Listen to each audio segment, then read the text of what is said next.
Ce qu'il faut savoir, c'est que bon, chacun a ses petits dadas. Hein. Un coup on aime l'un, un coup on n'aime pas l'autre, un coup on va mettre deux, un coup on va mettre qu'un.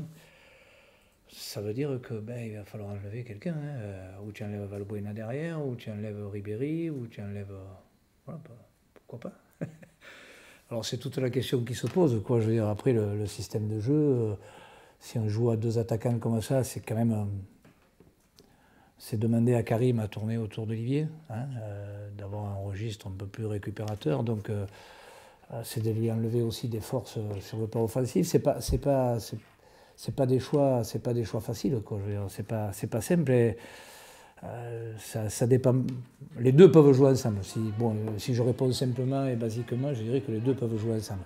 Mais c'est vrai que ça modifie pas mal de choses quand même autour. Ça veut dire qu'on joue véritablement dans un 4-4-2 ou avec un 9,5 qui n'est pas véritablement un milieu et qui est plutôt un attaquant. Mais ça reste des matchs quand même qu'il faut prendre très au sérieux et avec beaucoup de rigueur. Donc je connais bien Dédé. Je ne sais pas si c'est le genre à changer la veille d'un match son système alors qu'il y a eu des matchs justement pour essayer des matchs. Ouais, les matchs de préparation peuvent permettre d'essayer des choses. C'est quand même ces deux matchs qui nous mènent au Brésil, ça, hein, c'est important. Donc je pense qu'on verra plus de la continuité et de la rigueur dans ce qui a été fait depuis le début que d'essayer d'innover. Alors bon, après, c'est vrai qu'Olivier a marqué des buts. Il y en a un qui joue au Real de Madrid, ça se passe pas trop mal, il me semble. Il y a des postes qui sont très délicats, psychologiquement, mentalement et dans la confiance. C'est cyclique, même dans la saison, vous apercevez qu'il y a des attaquants, ils ont des périodes de 10 matchs, ils vont vous mettre 10 buts ou 15, puis on ne va plus les voir de 2 mois.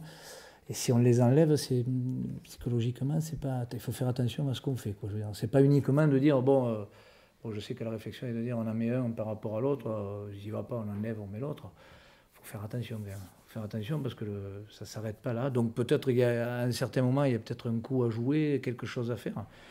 Je pense que sur des matchs aussi importants, c'est quand même délicat de dire on va partir. Et vous connaissez toute l'estime que je porte à Olivier, voilà, qui est un buteur, qui est un garçon qui aujourd'hui est en pleine bourre, il a retrouvé la confiance. Il s'est adapté tout simplement, hein, il a passé une année difficile, ce qui est souvent donné à des joueurs qui changent de club. Voilà, donc c'est pas simple.